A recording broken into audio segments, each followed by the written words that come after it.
What up, it's your boy SimDC'sReviews. I'm back here with yet another video. In today's video, this is perfect lighting, my gosh.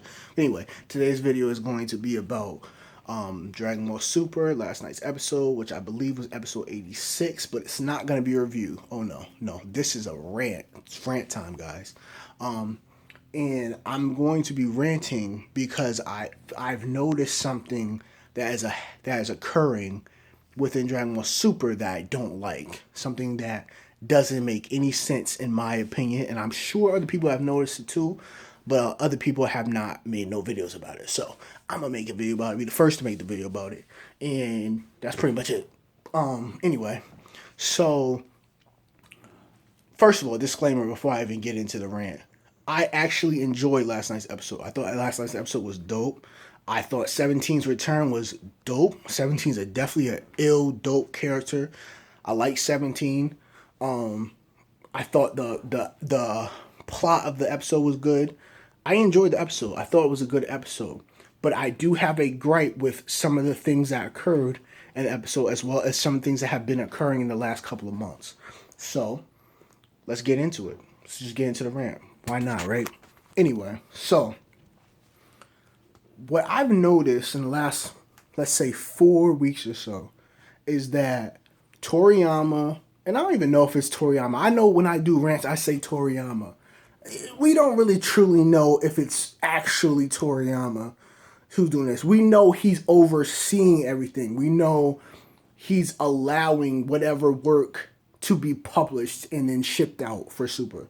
But we really don't know if he's like writing everything down. So I'll say Toriyama, but just bear in mind that I don't know specifically if Toriyama is actually writing, if he actually deserves writing credit for every episode or whatnot. Because I know that, Toei Animation, I know that they have writers. Funimation has writers and so on and so forth. So with that said, if I say Toriyama, just let that be known that I don't know 100% if he's actually behind it. But anyway. So, Toriyama, Toei, and all the other writers of Dragon Ball Super, they have, within the last 4 weeks or so, they have basically made Super Saiyan Blue obsolete. Without a doubt in my mind. They have made it obsolete. In the last 4 weeks, Goku has faced 4 people. Or 4 beings. All powerful beings. There's no doubt about that. All powerful beings. But with that said, at least 3 of them have no chance against Goku. None. I give one a shot. And that one is Majin Buu. That's the only person, or the only being, because he's not a person, the only being I give a shot at fighting Super Saiyan Blue Goku and beating him is Majin Buu. That's it. Because Majin Buu is pretty much indestructible. He's pretty much unbeatable in many ways. Although he has been beaten in the past, he's pretty much indestructible. He's pretty much going to come back, So, Majin Buu was taking direct punches and getting beat up by Beerus, and he was eating them. Now, he got beat up and got knocked out, but at least he survived. Like, Beerus should have easily been able to kill him with one hit. But, anyway, I digress. Majin Buu's the only person I give a chance. Now, let's go to the other people, right? So, I wouldn't even say 3. I'll say 2.5. And that half is not a pun. I'll explain who the half is when I get there. But anyway, so the other couple of people are these people. Krillin. Krillin is not the half. So, I'm letting y'all know. Krillin faced Goku. First of all, Krillin faced Gohan and beat Gohan. That's outrageous. But whatever. Okay. I'll give it that. Gohan hasn't been training. Gohan is more about his studies now. He's not a warrior, so to speak, anymore. So I will glance over that and I'll let that happen. Okay, Krillin beat Gohan. Fine. Okay, that's cool. But Krillin went up against Goku too. Now, Goku was a Super Saiyan when they first started fighting. And Krillin was holding his own against Super Saiyan. Okay, fine, Super Saiyan has pretty much been obsolete. That's not it. That's obvious. Super Saiyan has pretty much been obsolete. No problem with that. Everyone has the ability to at least fight a Super Saiyan without getting straight destroyed now. Okay, fine, that's cool. But then Goku turned Super Saiyan Blue. Not only did Krillin hold his own against Goku as a Super Saiyan Blue, which actually happens to be a god form, not only did he hold his own, but then the beam struggle against him, Krillin used a regular Kamehameha against a Super Saiyan God Kamehameha. Matter of fact, Super Saiyan Blue, which is the form after Super Saiyan God. So he used a regular Kamehameha against that Kamehameha and was able to hold his own. Krillin should have been wiped out. He should have been wiped off the face of the earth when he faced that Super Saiyan Blue Kamehameha. There is no question about it. Not one. No question about it. Krillin is a human. And I don't care. They told me he could have unlocked his potential in the episode where, they were facing all the old adversaries and Krillin was scared in the forest and stuff. He might have unlocked his potential and all this other extra stuff. No way Krillin's going up against a god and being able to just hold his own. No way. No way. And I'm going to get further in depth with this later in the video when I start coming to my end of the video. I'm going to get a lot further in depth with this. And I'm going to compare Krillin to Beerus. And I'm going to compare the other two people that I'm talking about to Beerus. And then I'm going to explain why this is absolutely ridiculous. But anyway, so Krillin was able to hold his own against Super Saiyan Blue Goku. Ridiculous. No chance that ever would happen, in my opinion. No chance at all. Now here comes the half. The 3.5. Here comes the half. Android 18 then rushed Goku and knocked him off his balance when he was going against Krillin as Super Saiyan Blue. Now I say Android 18 is half because she really didn't fight Goku. She didn't really fight Goku. She just interfered with the fight. But let's be clear. Let's say Goku was fighting, no, let's say Beerus. Let's say Vegeta was fighting Beerus, right? Let's go back to the beginning of Dragon Ball Super, right?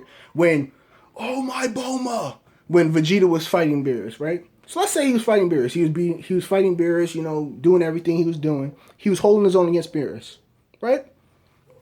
So he's holding his own. And then let's say Gohan jumped in. What would have happened to Gohan?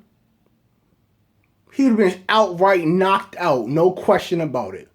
So the way I see it is I'm comparing this exact same situation with Goku, Krillin, and 18 to that exact situation if it were to happen that Gohan would have interfered with Beerus and Vegeta fighting.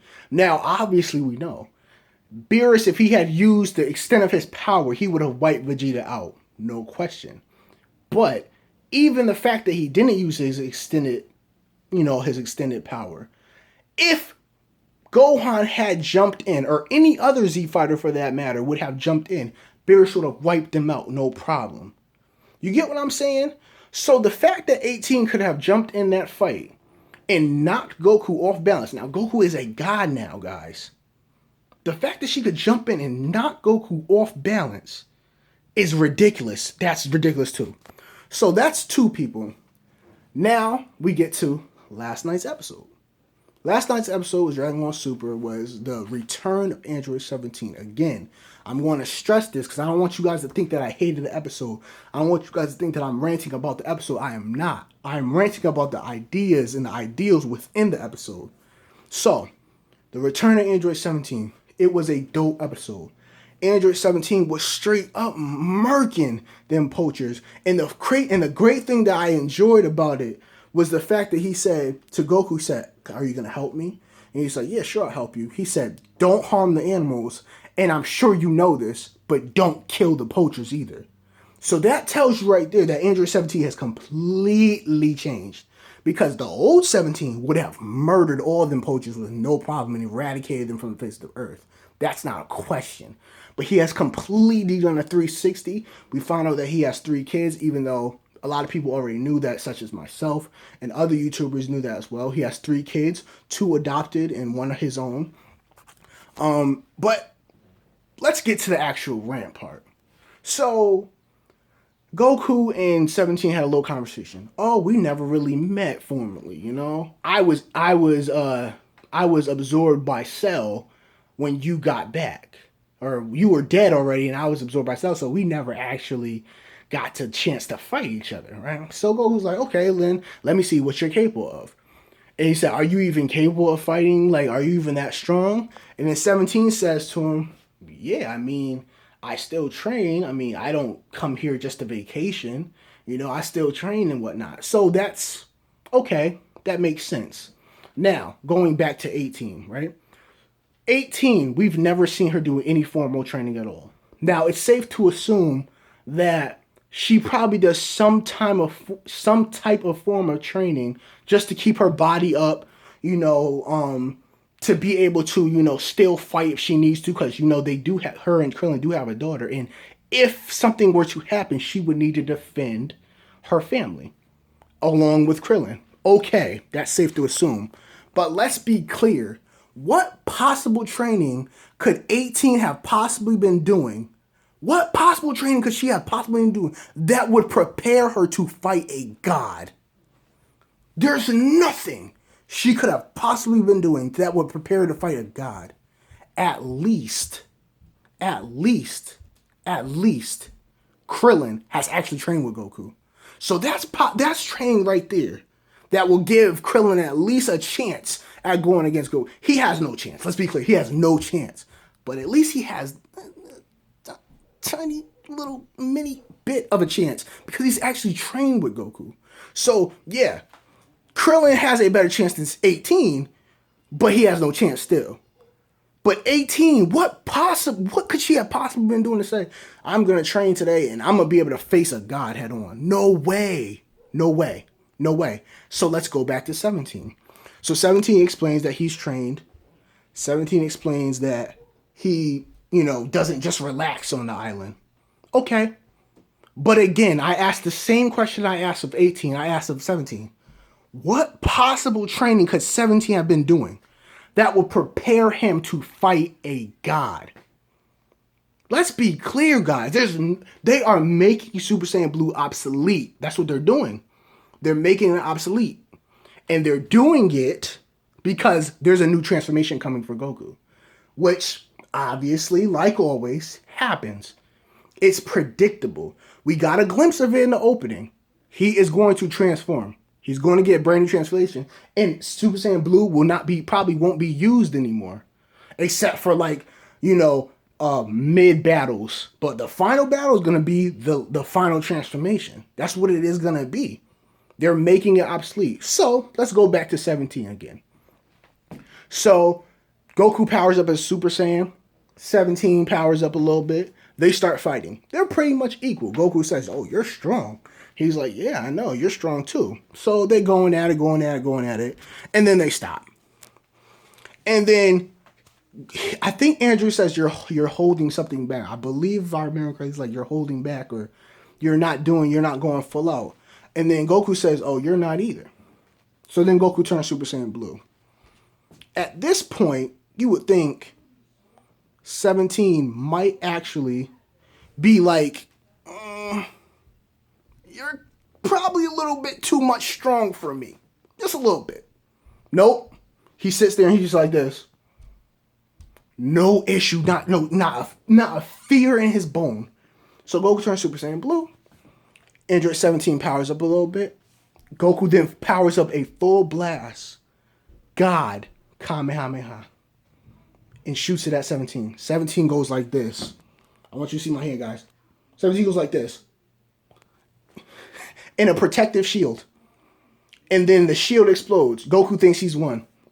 17 comes flying out and it's going head to head with Goku with no issue at all. I want y'all to understand what possible training could 17 have done over the years that would prepare him to fight a god.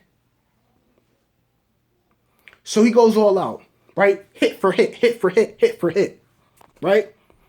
And they're going all out until the point where they end up in the water.